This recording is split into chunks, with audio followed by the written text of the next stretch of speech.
चुड़ैल लोक में एक तोतली चुड़ैल सोना रहती थी। सोना अपने माता पिता माया और भूलू के साथ रहती थी। तोतली चुड़ैल बहुत अच्छी थी और वो सबकी मदद करती, परंतु उसके तोतले होने के कारण चुड़ैल लोक की सारी चुड़ैलें उसका मजाक उड़ाती थी।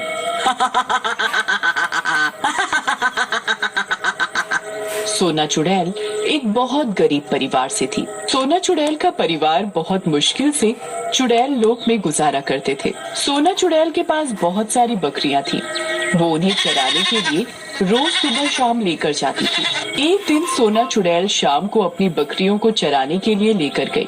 चलो बकरियों, तुम सब अपना खाना खा लो, मैं थोड़ा इस पेड़ के नीचे बैठकर आराम कर लेती हूँ।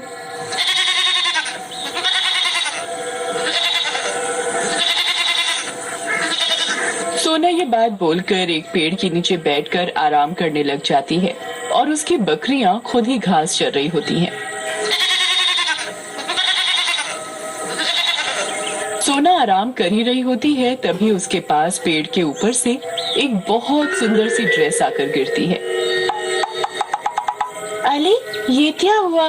पेड़ के ऊपर से मेरे ऊपर ये ड्रेस किसने खेली? सोना जोर जोर से चिल्लाती है। कौन है किसने मेरे ऊपर ये ड्रेस डेली?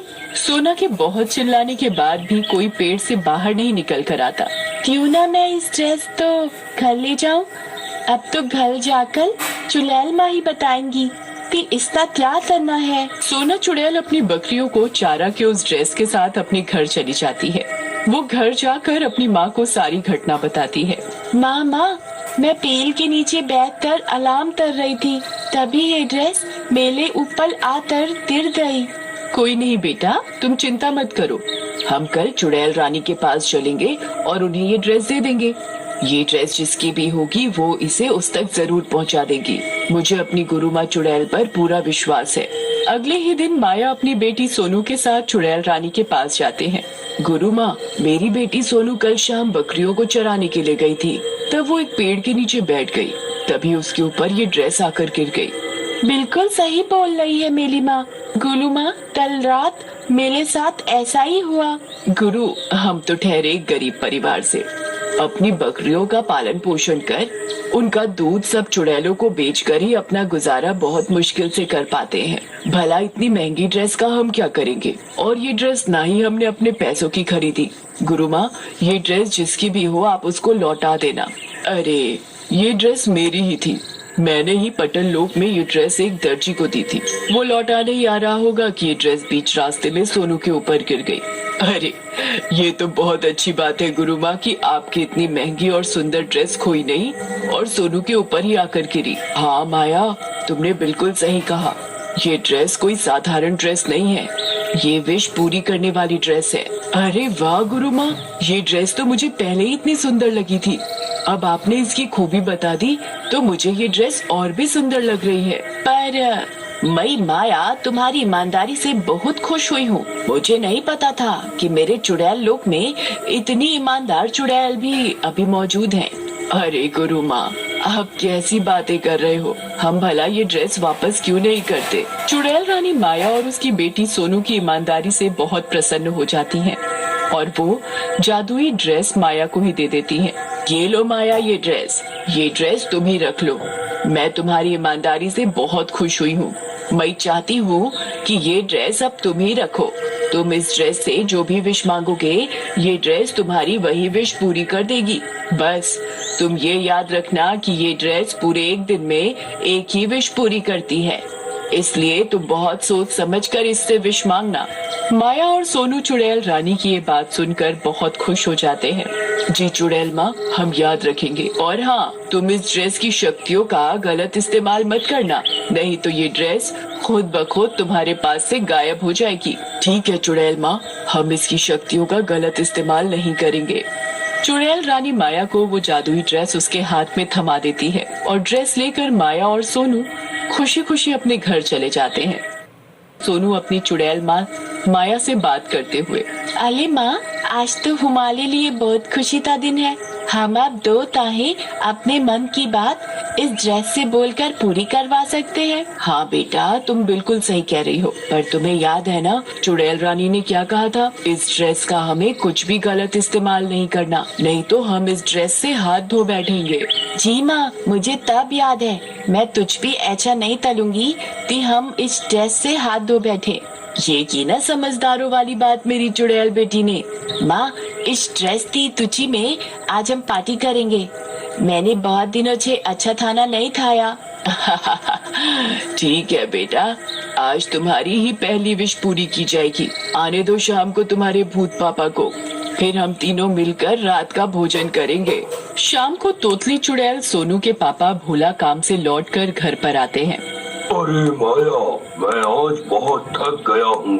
आज मैंने बहुत सारा काम किया है। तुम जल्दी से जो भी रूखा सूखा बना है वो सब लगा दो। मुझे बहुत जोरों की भूख लगी है। जी, आप रूखा सूखा खाना क्यों खाएंगे? आज तो आपको मनचाहा भोजन मिलेगा। चुड़ैल माया उसके पति भोला भूत और बेटी सोनू चुड़ैल के लिए ड्रेस से बोलकर तरह तरह के व्यंजन मंगवाती है। जी, ये लो खाना। भोला खाना देखकर हैरान हो जाता है। वो देखता है खाने में तो बटर चिकन, कलेगी, खून का सूप और तरह तरह के व्यंजन थे। अरे, आज इतना सब खाना कैसे बना? घर में तो कुछ खाने के लिए इतना सामान मैं लाया ही नहीं था। अरे, हमारे ऊपर आज चुड़ैल रानी मेहरबान हो गई हैं। उन्होंने हमें एक जादुई ड्रेस दी है। उस ड्रेस से जो भी मांगोगे वो हमारी सारी विश पूरी कर देगी। बस हम उससे पूरे दिन में एक ही विश मांग सकते हैं। भोला भूत अपनी बीवी माया चुड़ैल की बात सुनकर बहुत खुश हो जाता है। अरे वाह, लगता है अब हमारे अच्छे दिन आ गए हैं। हमें अब ज्यादा परेशानियों का सामना नहीं करना पड़ेगा। ठीक कहा आपने। अच्छा, तो तुमने इसी खुशी में आज इतने सारे व्यंजन बनाए हैं? नहीं जी, हमने आज की विश इस ड्रेस से मांग ली कि हमें आज बढ़िया खाना खाना है। इस ड्रेस ने हमारे मन के हिसाब से सारे व्यंजन प्रकट कर दिए। भोला, माया और उसकी बेटी सोनू तीनों मिलकर उस रात बहुत अच्छा भोजन करते हैं। अगले दिन सोनू चुड़ैल लोक में अपनी दूसरी सहेलियों के साथ खेल रही होती है। सारी चुड़ैल मजाक मजाक में सोनू को मारने लगती हैं। अरे, मुझे मत मारो। चुड़ैलों में सोनू की एक सहेली चुड़ैल आशी। क्या बोल रही हो सोनू? दोबारा बोल कर दिखाना। अरे, मुझे मत मारो। सब चुड़ैल सोनू के तोतले होने का बहुत मजाक बनाती हैं और ये देख सोनू चुड़ैल बहुत जोरों से रोने लगती है और रोते रोते अपने घर आ जाती है। घर पर माया सोनू को रोता हुआ देख लेती है। अरे सोनू, तुम्हें क्या हुआ? तुम इतनी जोर से क्यों रो रही हो? सोनू अपनी माँ माया चुड़ैल को सारी बात बताती है। सब मेरे तोतले होने का मजाक उड़ाते हैं, मुझे मारते हैं। मुझे आज आशी ने बहुत मारा और मेरा मजाक भी बनाया। माया को सोनू की बात सुनकर बहुत गुस्सा आता है। तुम चिंता मत करो बेटा, आज मैं ड्रेस से यही विश मांगूंगी कि तुम्हारा तोतलापन तुमसे दूर हो जाए और तुम हमारी तरह साधारण तरीके से बोलना सीख जाओ। हाँ माँ, ये तो बहुत अच्छा आइडिया है। मैंने तो इतना तब सोचा ही नहीं।